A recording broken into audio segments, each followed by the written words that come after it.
Preds. The Bears are who we thought they were. The Bears.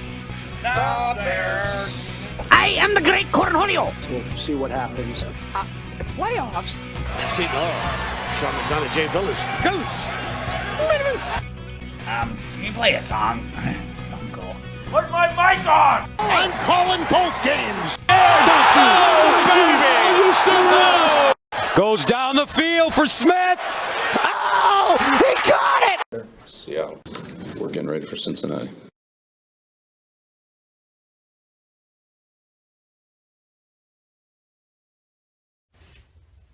Welcome back to the Mike's Madness YouTube channel.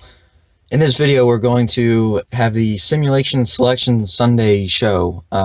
Alliteration. So, if you haven't been following this series, and this is the first video you watched, I would recommend going out and checking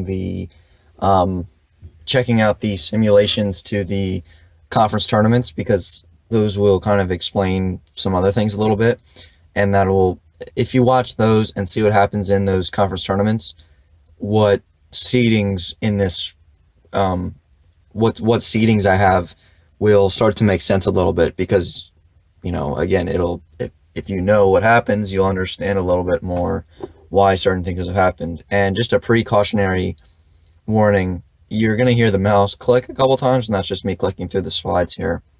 And it's just because it's right next to the microphone. And other than that, let's get, well, I might be able to hit enter, maybe. I'm not sure.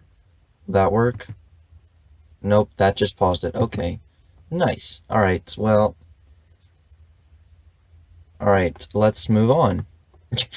So, starting with the automatic bids here in the Ohio Valley, Big South, Missouri Valley, and Atlantic Sun. We had those are the teams that won their conference tournament and get the automatic bid to the big dance. You'll see, so there you go, Belmont, Winthrop, Bradley, and Liberty all win their conference tournament and get automatic bids. For the Big Ten, Colonial, MAAC, and Horizon League, we got Minnesota, Hofstra, Rider, and Northern Kentucky get the automatic bid via winning their conference tournaments.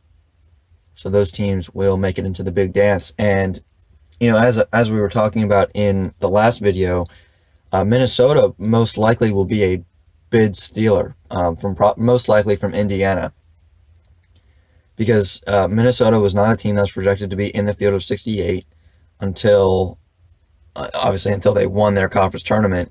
And so, you know, now you have to make room for that team somehow, and it'll take a bid away from, it'll take an at-large bid away from another team.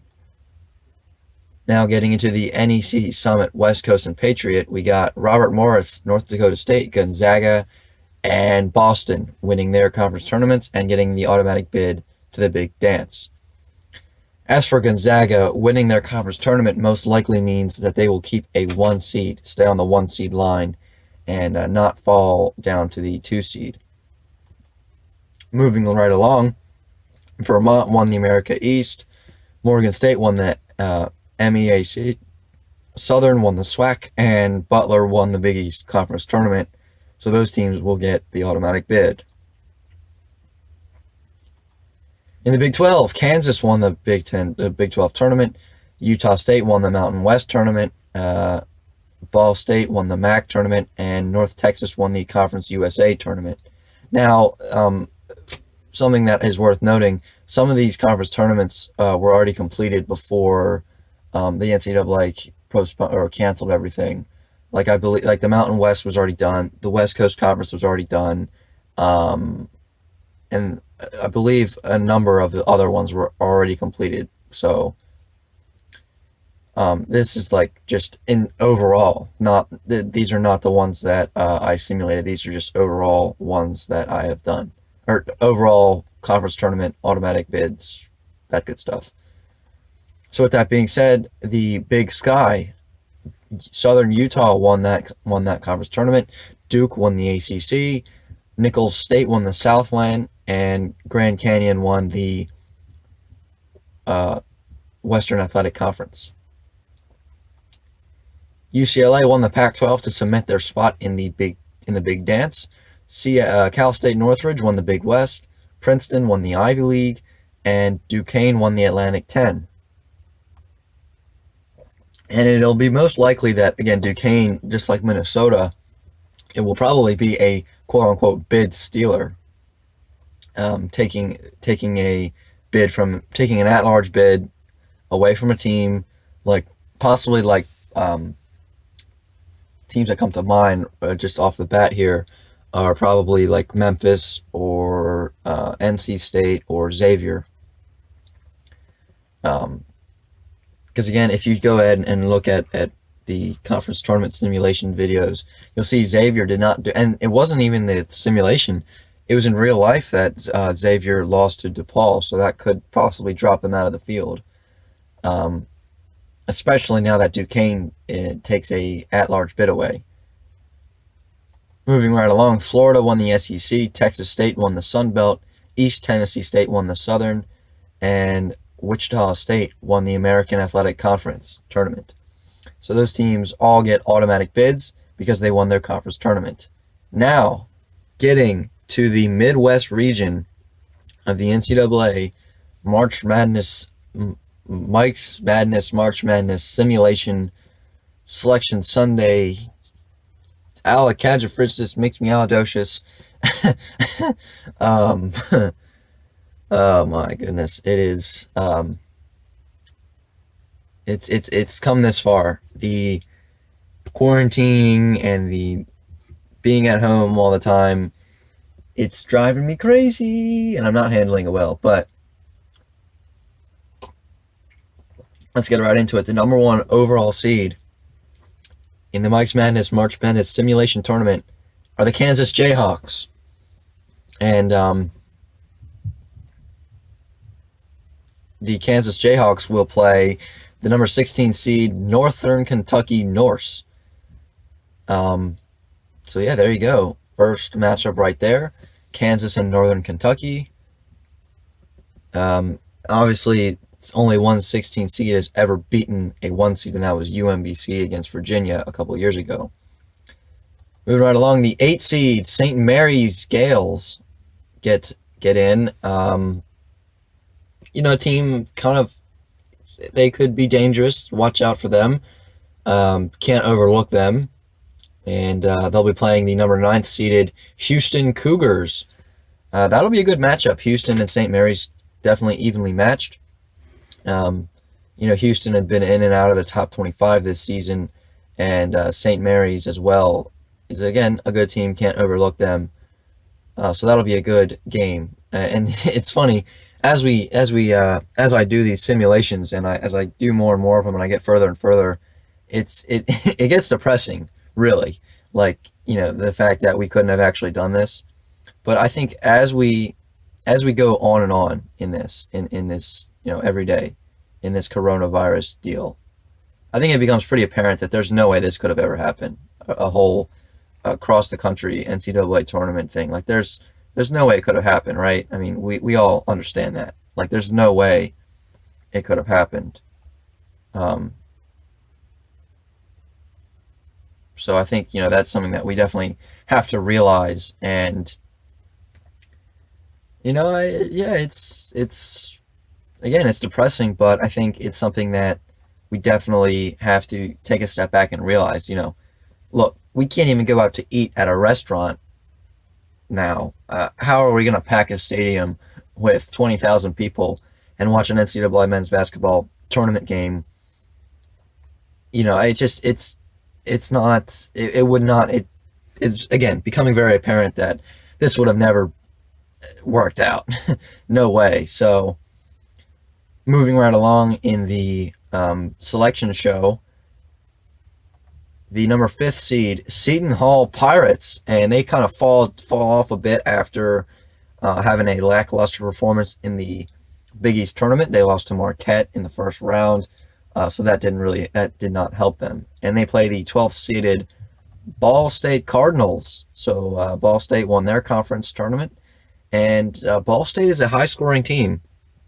If you watch the simulation conference tournament videos, you would have known that, or you may have remembered that, yeah, it could be a possible 12-5 upset. That's one of the biggest upsets in. Upset is a relative term. Like the 9-8 is something that the 9 seed has won more games than the 8 seed in that matchup. But the 12/5 is a pretty it's a pretty common upset. So that'll be something to look out for. And in at the 4 seed in this bracket, the Michigan State Spartans in. So Michigan State could I could see them going all the way to the Sweet 16 and playing Kansas, and that would be an amazing Sweet 16 matchup right there. You're talking about not even Elite 8, but a Sweet 16 matchup against Kansas. Woo!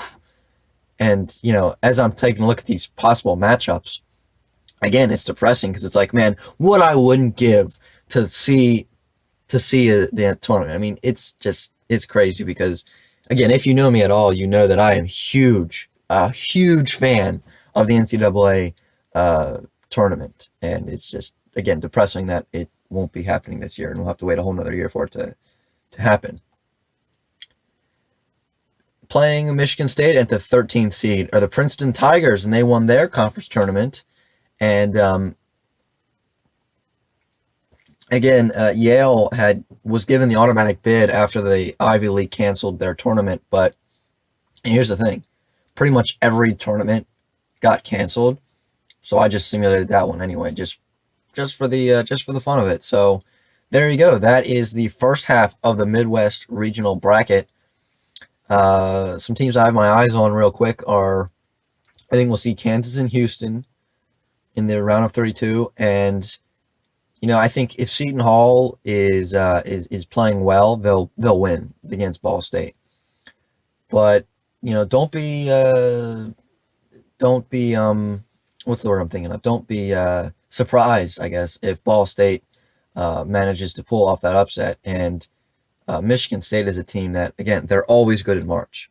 Every year, they just get it together in March, and that just goes to how great of a coach that Tom Izzo is. And as much as it pains me to say it, it's true. So moving right along to the bottom half of the Midwest region, and at the 2 seed, we have the Creighton Blue Jays, and that is interesting because, again, if you watched the conference simulation tournaments, you'll remember that Creighton kind of had a lackluster performance in their conference tournament, but so did Villanova. So did, Florida State got to the championship, I believe. So, there's so many different teams that you can only shuffle around teams so much. And again, I shuffled these seeds around based on what happened in a conference tournament. So I kind of pride myself on that a little bit because I feel like my simulation is more unique than every other simulation that you see. And again, here's the thing. I'm not trying to sound like Mike Francesa, and if you don't know who that is, it's a guy who he basically was one of the first people to do like March Madness picks for games. Now we have the tournament challenge, right? But he kind of did that before anybody else really started to. Before it was much of a big thing, and he kind of got himself too big on that, and sometimes he says, oh no, nobody was making the picks before me and his former host Chris Russo of Mad Dog. And I'm not going to do that, but I'm just saying, I kind of pride myself on the fact that I'm doing the conference tournaments simulations and then making the seedings based off of that. So I think it's more unique, and not just another copycat simulation like everybody else is doing. But enough of that, and into the 15th seed, who's playing Creighton, and that'll be the Cal State Northridge Matadors, who won their conference tournament, and they get the automatic bid, and they'll play Creighton in the round of 64. Now, this is a matchup that I feel like is going to be closer than people are thinking. I don't think, Creighton is a team that may not have really been deserving of a 2 seed. You can make that argument for sure. 15 seeded Cal State Northridge, their team, again, it's every year there's one team that kind of, you don't really know anything about them, you never heard of them, But it's these teams, again, as I said in these other videos, the March Madness tournament starts in the conference tournament, because if you don't win that tournament, you don't get in. There's no at-large bid for you. And once you get in, it's like, okay, what do we have to lose? And you just go out and play like there's no tomorrow. You play like it is your last game, because it most likely will. And if you lose, so what? You were supposed to lose, quote unquote. You were supposed to lose. So you just go out and, you don't have anything to lose. And that is when a team is most dangerous, when they play like there's nothing to lose. And just saying, it could be a closer game than some people may think. With that being said, we get into the 3rd seed Louisville Cardinals, who, Florida State didn't get to the championship game, did they? It was Louisville, wasn't it? I don't even remember. But if you go back and watch the 3rd conference tournament simulation video, you will find that out. Or if you did watch it, you may remember who that was that played Duke in the championship game. I believe it was either Louisville or Florida State. I can't remember. But Louisville will be playing the 14th seeded Bobcats of Texas State, who won the Sun Belt, I believe, conference tournament.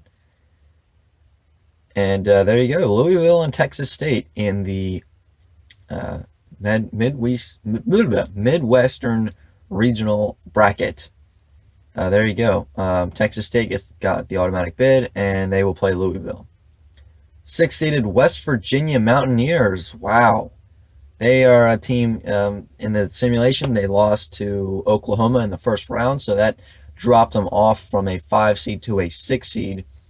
And it wasn't just that, the fact that they lost to Oklahoma. It was the fact that they lost, and a bunch of other teams that were on that 5-6 line, who were previously 6 seeds, did well in the conference tournament, and that put them up to a 5.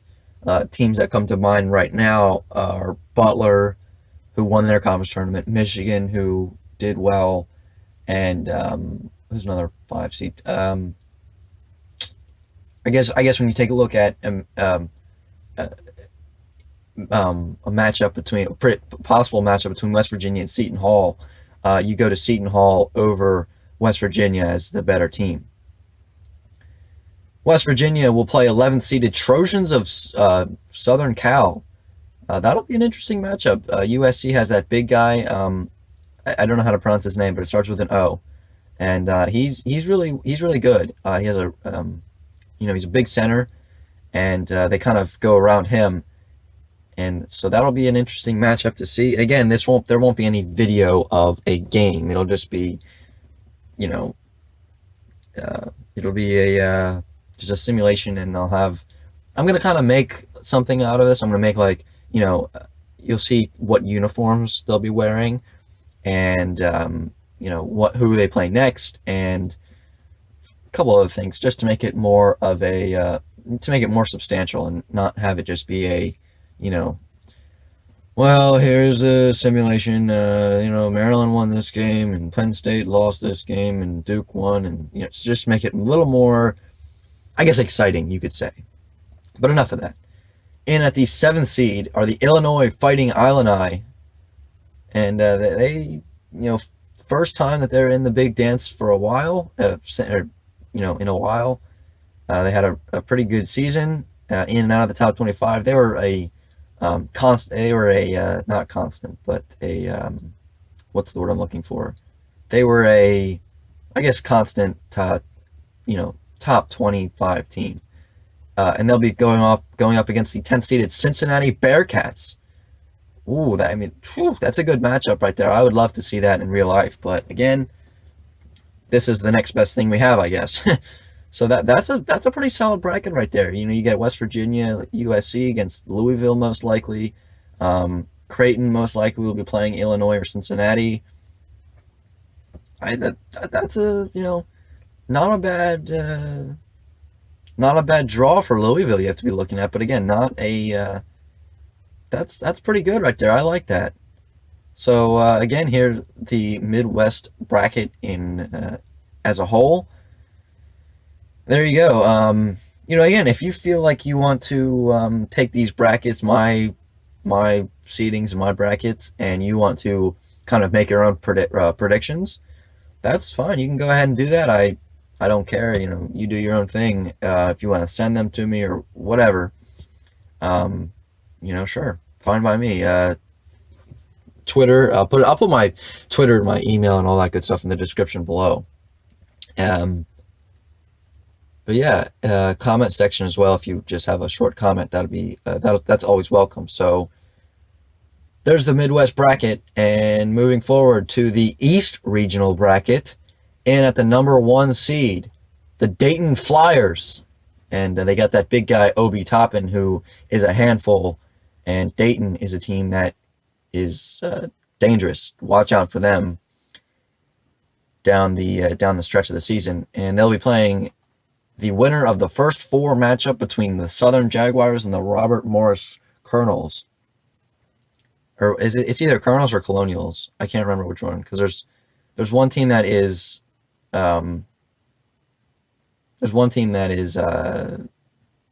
Colonials, and another one is the Colonels. I don't know. I can't remember which one it is. But anyway, the 8th seeded Colorado Buffaloes are in, and they kind of had a disappointing end to the season. But they managed to sneak into the tournament. They'll be playing the 9th seeded Wichita State Shockers, who won their conference tournament and go up a seed line. I would imagine. I don't think they were going to be a 9 seed originally. So there you go. Good matchup there. Winner of that plays, most likely will play Dayton in the round of 32. Moving on, 4th seeded Oregon Ducks get in after a pretty, an okay season. They started off top 10, I believe, and then they kind of tapered off a little bit. But still a good team, don't get me wrong. They'll be playing the 13th seeded Catamounts of Vermont, who won the America East Conference Tournament, and they get in the big dance. In at the 5 seed of the Michigan Wolverines, who had a good performance to end the season and a good performance in the conference tournament, and most likely stole that 5th seed from West Virginia. And they get a big, if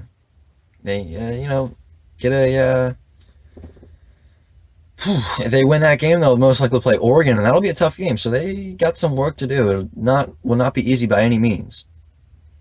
But moving right along, 12th seed East Tennessee State Buccaneers. And again, look out for that 12-5 upset, as East Tennessee State is a pretty good team. And they were a team that many experts were arguing about giving an at-large bid had they not won the conference tournament. So that's an interesting idea. Almost like Belmont last year, how I believe they got an at-large bid. Going to the bottom half of the East region bracket, and at the 2 seed, we have the Duke Blue Devils, who won their conference tournament, won the ACC tournament, and went up a seed line most likely, as before they probably would have only been a 3 seed.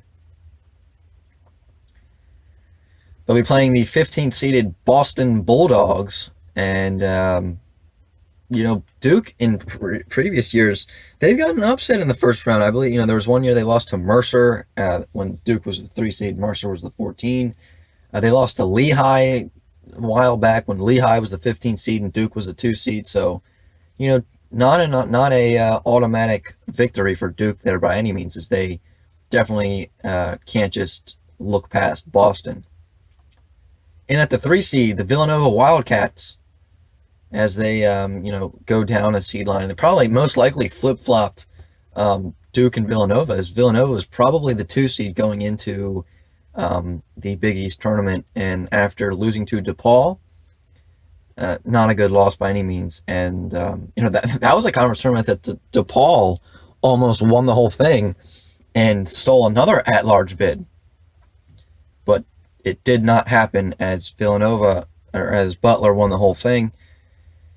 And Villanova gets the 3 seed, and they'll be playing the 14th seeded Pride from Hofstra, who won their conference tournament, and get the automatic bid to the big dance.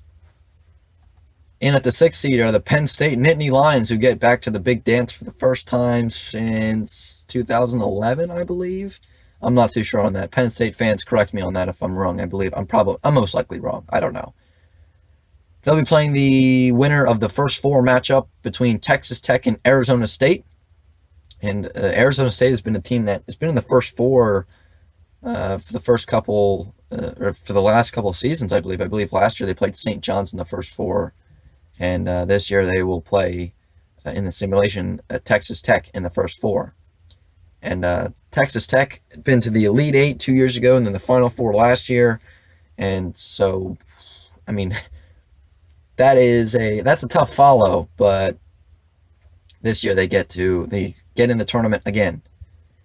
In at the 7th seed are the LSU Tigers, who get in again. And last year they were a 3 seed as they beat, who do they beat? They beat, I forget who they beat in the first round, but then they went on and knocked off Maryland and then lost to Michigan State in the Sweet 16.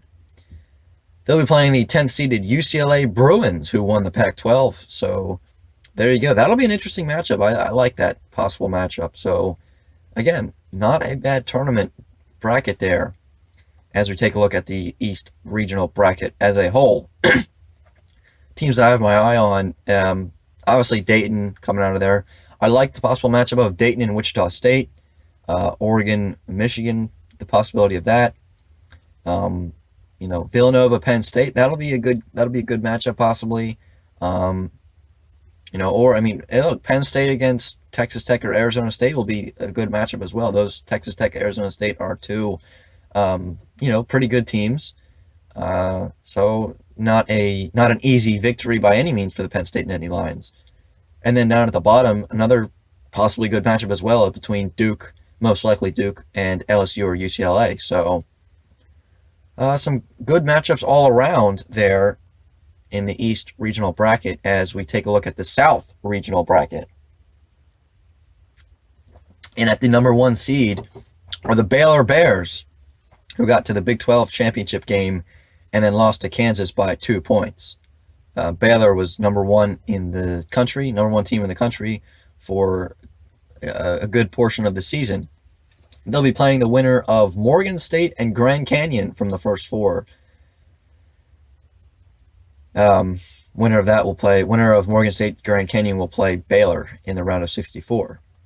And at the 8th seed are the Marquette Golden Eagles, who, could definitely make an argument for them being a 7 seed, but they end up getting an 8 seed. I think had they beat DePaul and got to the championship game, I think you would have definitely seen them as a 7 seed. They'll be playing the Rutgers Scarlet Knights in at the 9th seed, and Rutgers gets in the tournament for the first time since 1991, I believe. So a big, a long span there. And Rutgers gets in the big dance. So look out for them to go on a little tear. Again, playing like there's no tomorrow, even though it is a computer simulation. And at the 4th seed, Ohio State Buckeyes, as they got to the championship game of the Big Ten. And so that most likely brought them up from a 5 seed to a 4 seed. They will be playing the 13th seeded Bradley Braves, who won their conference tournament. So again, most likely we'll see Ohio State win that game, but again, you never know. It is March Madness. Upsets happen that you could have never predicted. That's why they're called upsets. And at the 5 seed, the Auburn Tigers, who have been a top 20 team, top 15 team this season for the good portion of the year. And, look out for them. Not for the winner of Ohio State Bradley. You can't take a look at Auburn and say they're easy to beat. They're not. Auburn is a team that very well could get to the Final 4 or the Elite 8.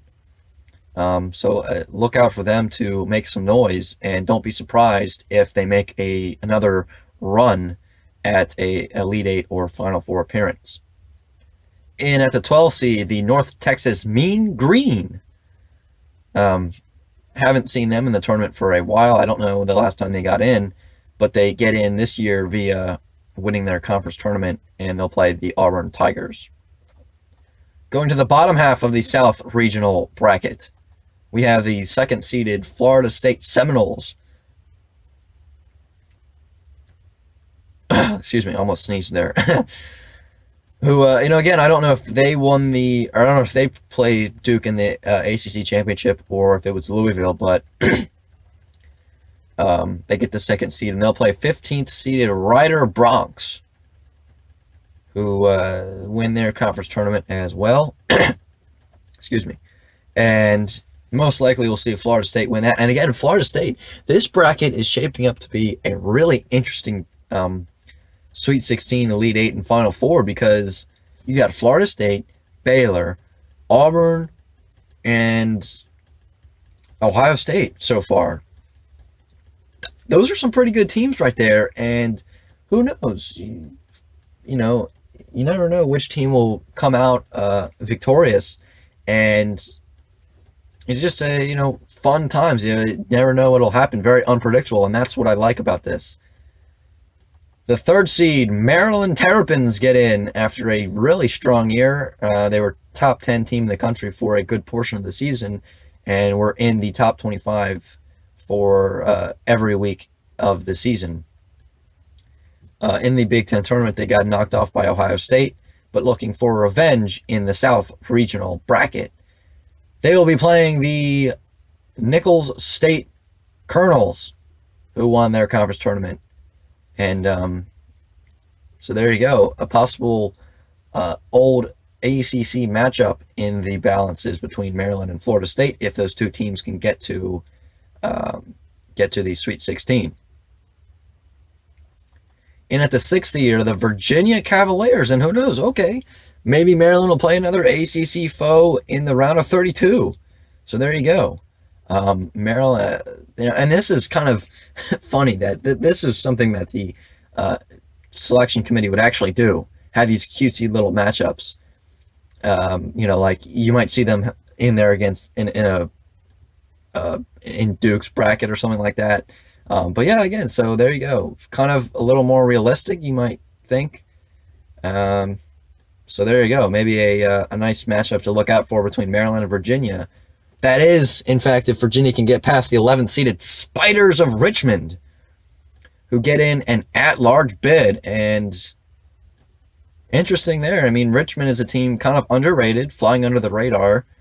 So look out for them to maybe give Virginia a good run for their money. As we've seen in previous years, Virginia not a automatic win in the first round. UMBC. So look out for that, as Virginia is the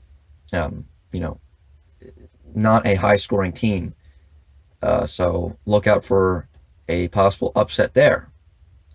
In at the 7th seed, the Providence Friars, who finished the season really, really strong and cement their spot in the field of 68. They'll be playing the winner of the Mountain West Conference Tournament, the Aggies of Utah State. And that is a good matchup. I like that one. Providence and Utah State. Yeah, very good matchup there. So we take a look at the South Regional bracket. Some teams I have my eye on again. Baylor, Auburn, Maryland, Florida State. Those are just the top 4 teams that I kind of have my eye on as possible teams to go to the Elite 8 or Final 4. So there you go. Now we got one more bracket to go. The West Regional bracket. And the number 1 seed, the Gonzaga Bulldogs. Gonzaga won their Western Conference, West Coastal Conference tournament. And they, of doing so, definitely cemented their spot as the number 1 seed in the Western Regional bracket. They will play the Southern Utah Thunderbirds in at the 16th seed, who won their conference tournament, and now will look to upset the Bulldogs of Gonzaga, and we'll see if that'll happen. In at the 8th seed, the Oklahoma Sooners, who again, a couple weeks ago, you might have been thinking that they were not even in the field, but a good finish to the season, and then in the simulation, they went on and beat West Virginia and played well. again, they played well in the Big 12 tournament, so they get an 8 seed. They'll be playing the 9th seeded Arizona Wildcats, who get in. And again, Arizona had kind of been surfacing the top 25 all season long as they started. I think they started out at the top 15. And now they're looking to salvage something out of this season, as they will play Oklahoma, and then most likely Gonzaga if they beat Oklahoma. And at the 4 seed, the Wisconsin Badgers, who went on and won a share of the regular season Big Ten tournament, a share of the Big Ten regular season championship. They got a share along with Maryland and Michigan State. They were the number 1 seed in the Big Ten tournament and got knocked off by Minnesota. They'll be playing the Bruins of Belmont, and that is a matchup again. Belmont as a team historically has been, pretty good. So look out for that matchup, as that will be a good one to look out and see who wins in the simulation. The final 5th seed of the tournament, the Butler Bulldogs, who again, as I had mentioned, they won the Big East tournament and most likely went up a seed line. And again, it was either them or Michigan went on and bumped West Virginia down to a 6th seed. They'll be playing the Flames of Liberty, who are, a team that had been getting some AP top 25 votes, but never got in the top 25. So look out for Liberty to possibly go for an upset. A 12-5 upset over Butler is something that I would not be surprised to see. And again, this is not me throwing out hints by any means. I have not done the simulations yet. I've not done it. I've done very few, but I would not spoil it for you, because that would not be good. Who would want a spoiled thing? That's not fun. But anyway, less of that, and the bottom half, the last 1, 2, 3, 4, 5, 6, the last 8 teams in the field of 68 of the Mike's Madness March Madness Simulation Selection Sunday tournament.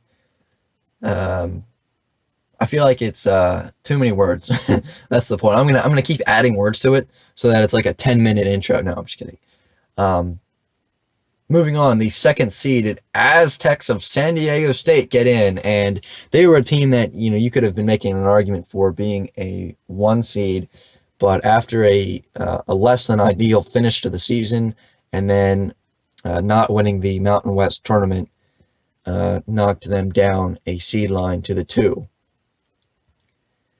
They'll be playing the 15th seeded Bison of North Dakota State.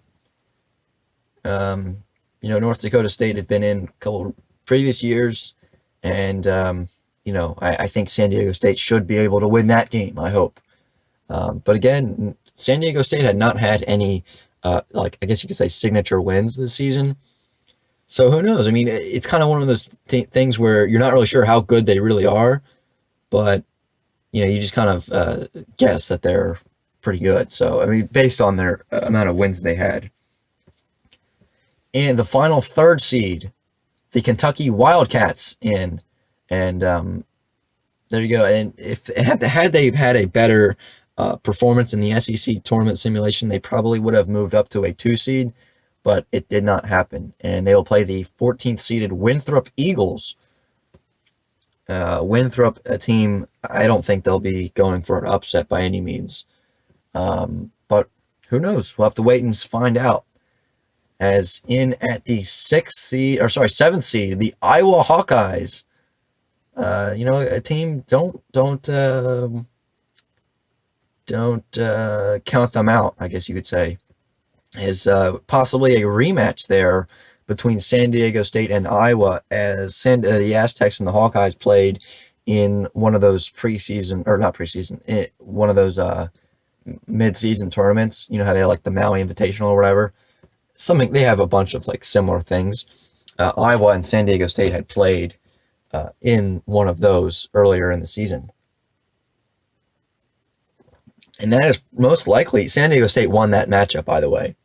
And San Diego State, that's probably their one thing where you can look to and say, hey, that's our signature win, quote unquote. But anyway, the Iowa Hawkeyes will be playing the 10th seeded Florida Gators, who won the SEC tournament. And that's going to be a good matchup. I'm curious to see who will win that one, and if the winner of that one can knock off San Diego State. So look forward to that, as I will be getting to the schedule of when, what games are going to be simulated and what videos and all that good stuff. I'll get to that in a bit.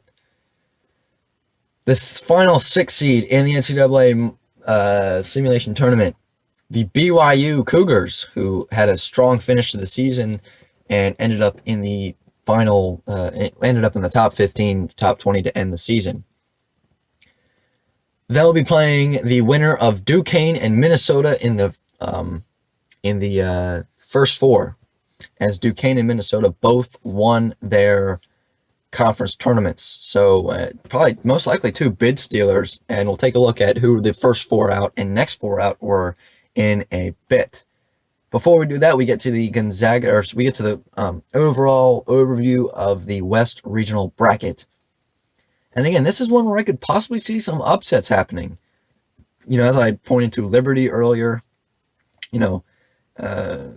possibly Iowa or Florida beating San Diego State.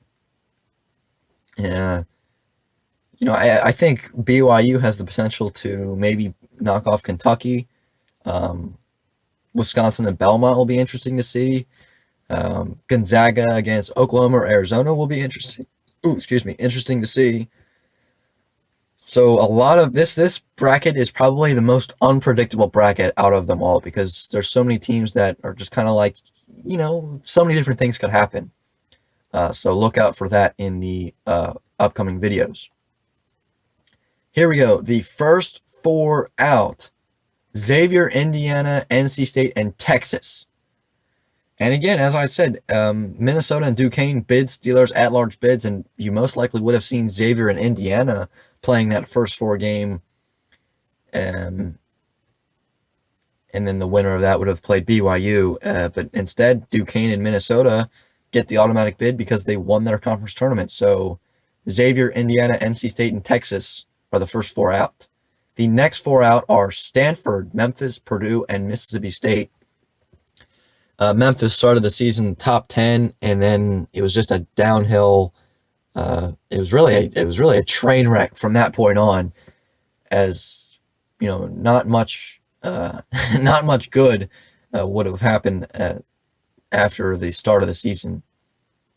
And Stanford was a team that, was making an argument for being in the field of 68, but did not have a good performance in the Pac-12 tournament, so that pretty much eliminated them from contention.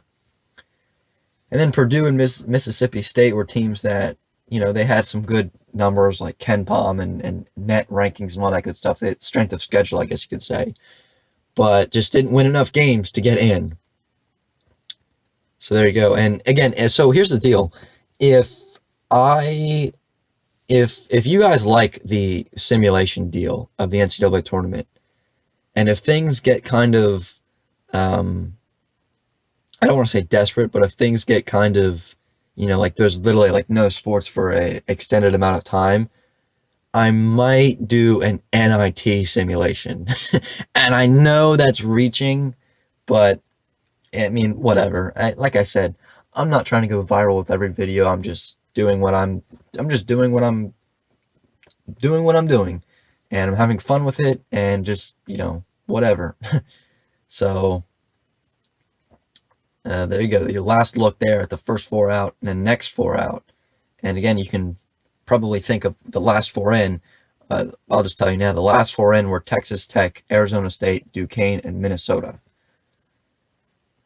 So, the argument can be made. Were Xavier and Indiana more deserving of the bid over Texas Tech and Arizona State? Who knows? I don't think you can say Texas Tech should not have been in, because Texas Tech had a really strong strength of schedule, and Arizona State, I could see the argument being made for Arizona State not being a tournament caliber team, but that is those are the results there. Those are the final seedings, and taking a look at the schedule.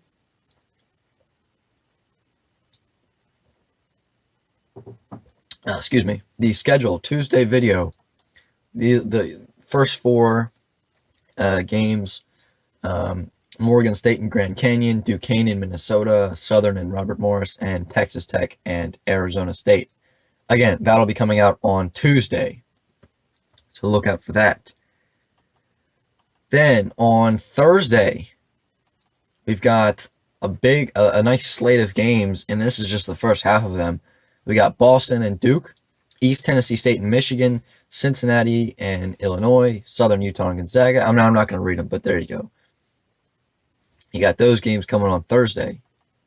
Also on Thursday, we got those matchups there and some highlights there. Again, I pointed to LSU, UCLA, and Arizona, Oklahoma as the big matchups. But there you go, as those are the videos, or those are the matchups that will be simulated in next Thursday's video. Coming up on Friday, we get the rest of the first round games, and those are the first half of them. As again, I pointed to Florida and Iowa, St. Mary's, Houston, Richmond, and Virginia, and a couple other really good matchups there. And these are the other half of games that will be simulated on next Friday's video. As we had USC and West Virginia, Wichita State, Colorado, and Liberty and Butler were the games that I kind of pointed to as being possible upsets or just good matchups in general. Coming on Saturday, next Saturday, we'll have day 1 of the round of 32, and then day 2 of round of 32 games will come out on Sunday. And then the Friday after that, on April 3rd, will be the Sweet 16 games being simulated. The Elite 8 games will be simulated on Sunday's video, the 5th, and then the Final 4 games and the championship game is included in that, will be simulated on that Monday video on April 6th. So that brings us to the end of the Mike's Madness NCAA Simulation Selection Sunday video. Thank you for watching. If you did enjoy, a thumbs up, a like would be great. And also subscribe for more videos coming out, and a comment down below is always welcome. If there's any your reactions, your thoughts, whatever, it's the comment section. Use it. You're welcome to. More than welcome to. So with that being said, that brings us to a close to this video. So again, thanks for watching. Like, subscribe, and comment, and I'll be back in the next video. I'm out.